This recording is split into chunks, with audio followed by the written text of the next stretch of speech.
Latar belakang berdirinya Kerajaan Tarumanegara. Kerajaan Tarumanegara dibangun oleh Raja Jayasinghawarman ketika memimpin pelarian keluarga kerajaan dan berhasil meloloskan diri dari musuh yang terus-menerus menyerang kerajaan Salakanegara. Di pengasingan tahun 358 Masehi, Jayasinghawarman mendirikan kerajaan baru di tepi Sungai Citarum di Kabupaten Lebak, Banten dan diberi nama Tarumanegara. Nama Tarumanegara diambil dari nama tanaman yang bernama tarum, yaitu tanaman yang dipakai untuk ramuan pewarna benang, tenunan, dan pengawet kain yang banyak sekali terdapat di tempat ini. Tanaman tarum tumbuh di sekitar Sungai Citarum. Selain untuk pengawet kain, tanaman ini merupakan komoditas ekspor dan merupakan devisa pemasukan terbesar bagi kerajaan Tarumanegara.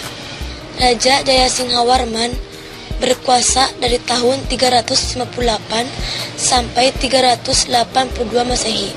Setelah raja mencapai usia lanjut, raja mengundurkan diri untuk menjalani kehidupan kepanditaan. Sebagai pertapa, Jayasinghawarman bergelar Raja Resi. Nama dan gelar raja menjadi Maharesi Raja di Raja Guru Jayasinghawarman. Kerajaan Tarumanegara banyak meninggalkan prasasti. Sayangnya tidak satupun yang memakai angka tahun. Untuk memastikan kapan Tarumanegara berdiri, terpaksa para ahli berusaha mencari sumber lain, dan usahanya tidak sia-sia. Setelahnya ke Cina untuk mempelajari hubungan Cina dengan Indonesia. Di masa lampau mereka menemukan naskah-naskah hubungan kerajaan Indonesia dengan kerajaan Cina, menyebutnya Tolomo. Menurut catatan tersebut, kerajaan Tolomo mengirimkan utusan ke Cina pada tahun 528 Masehi, 538 Masehi, 665 Masehi, dan 666 Masehi. Sehingga dapat disimpulkan Tarumanegara berdiri sejak sekitar abad ke-5 dan ke-6. Purnawarman adalah raja terkenal dari Tarumanegara. Setelah kerajaan Kutai berkembang di Kalimantan Timur, di Jawa bagian barat muncul kerajaan Tarumanegara. Kerajaan ini terletak tidak jauh dari pantai utara Jawa bagian barat. Berdasarkan prasasti-prasasti yang ditemukan, letak pusat kerajaan Tarumanegara diperkirakan berada di antara Sungai Citarum dan Cisadane. Nama Tarumanegara dan kata Taruma mungkin berkaitan dengan kata tarum yang artinya nila. Kata tarum dipakai sebagai nama sebuah sungai di Jawa Barat, yakni Sungai Citarum. Mungkin juga letak Tarumanegara dekat dengan aliran Sungai Citarum. Prasasti Tugu Purbacaraka memperkirakan pusatnya ada di daerah Bekasi. Sumber sejarah Tarumanegara yang utama adalah beberapa prasasti yang telah ditemukan. Berkaitan dengan perkembangan kerajaan Tarumanegara, telah ditemukan 7 buah prasasti. Prasasti itu berhuruf Palawa dan berbahasa Sangskerta.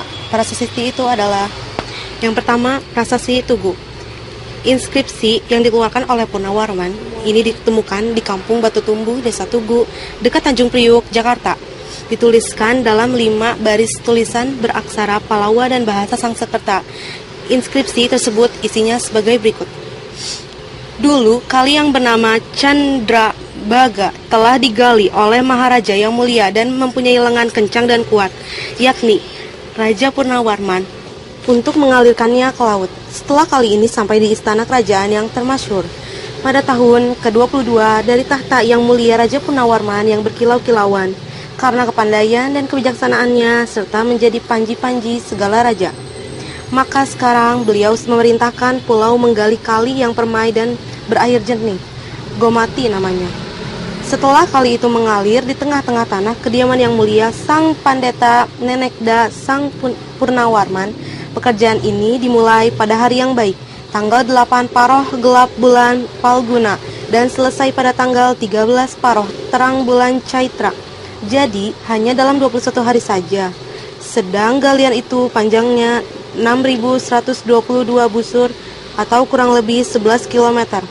Keselamatan baginya dilakukan oleh Brahmana disertai persembahan 1000 ekor sapi. Yang kedua, Prasasti Ciaruten. Prasasti ini ditemukan di Kampung Muara, Desa Ciaruten Hilir, Cibung Bulang, Bogor.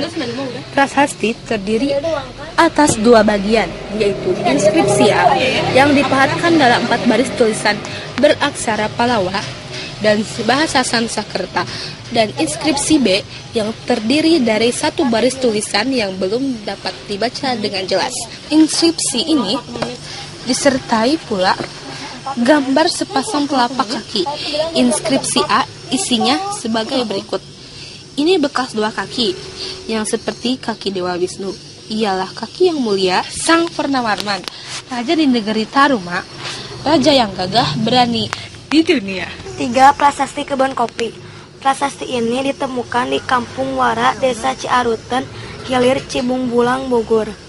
Prasastinya dipahatkan dalam 1 baris yang diapit oleh 2 buah pahatan telapak kaki gajah. Isinya sebagai berikut. Di sini tampak sepasang telapak kaki yang seperti telapak kaki Airawata, gajah penguasa Taruma yang agung dalam dan kejayaan. 4. Prasasti Muara Cianten.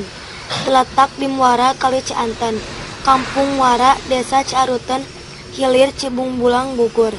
Inskripsi ini belum dapat dibaca.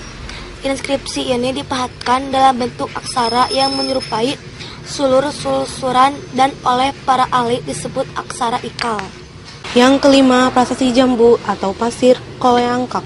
Terletak di sebuah bukit pasir Koleangkak, Desa Parakan Muncang, Nanggung, Bogor. Inskripsinya dituliskan dalam 2 baris tulisan dengan aksara Palawa dan bahasa Sanskerta. Isinya sebagai berikut. Gagah, mengagumkan dan jujur terhadap tugasnya adalah pemimpin manusia yang tiada taranya. Yang termasyhur Sri Purnawarman yang sekali waktu memerintah di Tarumanegara dan yang baju ziarahnya yang terkenal tiada dapat ditembus senjata musuh. Ini adalah sepasang telapak kakinya yang senantiasa berhasil menggempur musuh, hormat kepada para pangeran, tetapi merupakan duri dalam daging musuh-musuhnya. Yang keenam, Prasasti Cidang Hiang atau Lebak. Terletak di tepi Kali Cidang Hiang, Desa Lebak, Munjul, Banten Selatan. Dituliskan dalam 2 baris tulisan beraksara Palawa dan bahasa Sanskerta. Isinya sebagai berikut. Inilah tanda keperwiraan, keagungan dan keberanian yang sesungguhnya dari Raja Dunia yang mulia Purnawarman yang menjadi panji sekalian raja-raja. Yang ketujuh, Prasasti Pasir Awi. Inskripsi ini terdapat di sebuah bukit bernama Pasir Awi di kawasan perbukitan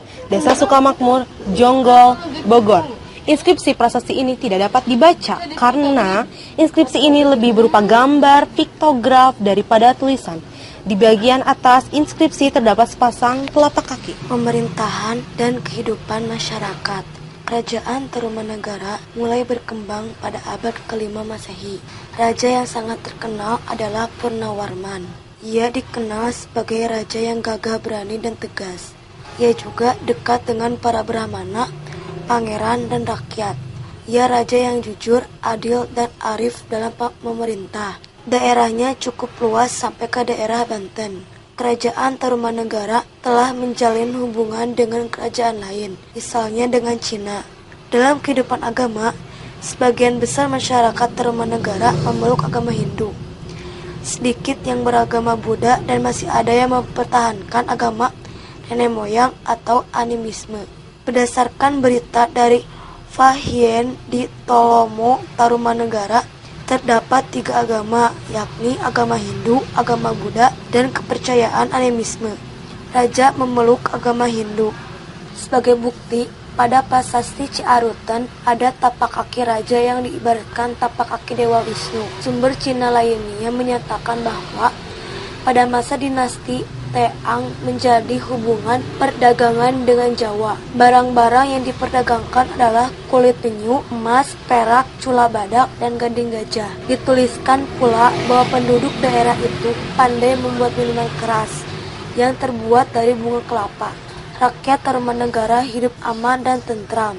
Pertanian merupakan mata pencaharian pokok. Di samping itu, perdagangan juga berkembang. Kerajaan Tarumanegara mengadakan hubungan dagang dengan Cina dan India.